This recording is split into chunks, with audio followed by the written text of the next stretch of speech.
Today is day 318 of the October 7th war and the Hamas hostage crisis. This may be the last opportunity to get our hostages home. That are the words of U.S. Secretary of State Antony Blinken, as Hamas again rejected a deal.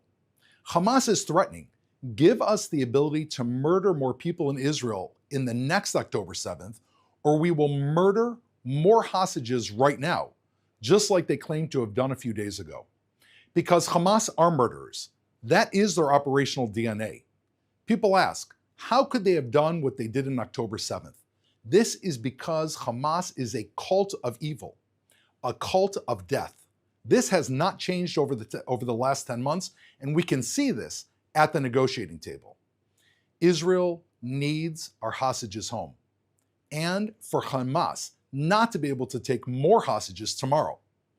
Hamas wants Israel to withdraw before releasing all the hostages, giving them the opportunity to hold our surviving hostages for insurance forever, or worse. Israel is breaking Hamas on the battlefield, and Israel does not want to hand Hamas victory at the negotiation table. Israel does not want to hand Hamas the ability to again threaten the lives of the people of Israel. Hamas is exploding the negotiations because they do not want the war to end. Instead of ending the war they launched on October 7th, Hamas is setting itself up for the next war. On the news is Hamas' demand that Israel leave the Philadelphia corridor. It was under this corridor that Israel found tunnels leading from Egypt into Gaza. These tunnels are large enough to drive semi-trucks through, and that's exactly what Hamas did. They drove semi-trucks full of guns and bombs and rockets from Egypt directly into Gaza. It was those same weapons that were used to attack Israel on October 7th and have been used to attack Israel ever since. Ever wonder how Hamas got these weapons into Gaza? It was under this route that enabled them to bring those weapons inside. What nation would allow the very terrorists who want to destroy them the ability to access the very weapons to do so? For Hamas, the Philadelphia to Gaza route is a weapons lifeline. However, for the innocent people of Israel, the Philadelphia to Gaza route is a death line. Everyone in Israel knows that if we ever left the Philadelphia corridor, we would simply have to return just like last time. Hamas demands to be able to send those weapons unimpeded into northern Gaza to attack Israeli communities, names we've heard of like Kfar Aza and Be'eri, to attack the same places again. And if there's any doubt that this is their intention, we only need to listen to what Ismail Haniyeh, the former leader of Hamas, said weeks after October 7th. He said, we need the blood of the women, the blood of the children, and the blood of the elderly. This was a forerunner of exactly what Hamas carried out under his leadership on October 7th. Hamas thinks its secret weapon for winning and being able to do another October 7th massacre like it promises to is actually you. Hamas is cheering from deep inside their tunnels every time the number of Gazan civilians goes up. That is their plan to manipulate global audiences and to force Israel to allow it to survive. More dead Gazans on the screen is Hamas's endgame, so that the world will force Israel to stop fighting and to leave them in place, to rebuild, to plan, and to attack again. But most rational people know Hamas is evil. They know that Hamas can't be left standing, still holding our hostages.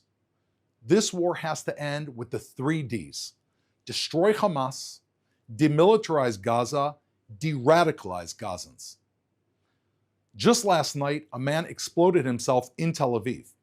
Police confirmed it was an attempted terror attack. It was a miracle that he did not reach his destination, which was undoubtedly to carry out a suicide attack against innocent Israeli civilians. Earlier in the same day, a terrorist hit a 38-year-old man with a hammer. He murdered him in an industrial zone where Jews and Arabs work together side by side. These attacks are a reminder that an Iranian-backed Hamas terror army attacking from Gaza isn't the only threat. Hamas, Islamic Jihad, and Fatah terrorists are constantly trying to murder innocent people, as Iran continues to flood the area with weapons. Hamas doesn't control most West Bank homes, Judea and Samaria. Why? Because Israel is there to keep them in check. At the same time, so-called moderate Palestinian Fatah President Mahmoud Abbas does control the area, and he pays murderers. The more people they kill, the more cash they get. This is called pay to slay, and it has to stop. He educates his people to hate Jews and glorifies those that succeeded in murder by naming streets after them. As we mentioned yesterday, Fatah officials praised Hamas' October 7th massacre, and Abbas himself this week offered prayers for the Hamas bloody murder leader Ismail Haniyeh. But this shouldn't be surprising. All we have to do to understand Hamas and Abbas' ideology is to look at his doctoral thesis, which is called The Secret Relations Between Nazism and the Leadership of the Zionist Movement. In his PhD, Abbas blames not the Nazis, but the Zionist Jews for bringing on the Holocaust as a means for gaining world sympathy for a Jewish state. He is blaming the Jews in his doctoral thesis for purposely carrying out the Holocaust in order to gain world sympathy. This is the same Abbas, this is the same ideology. And that's why Israel sees Abbas and Fatah as simply another face of the Hamas problem. That's why Israel objects to returning Abbas and his radicalization to the Gaza Strip.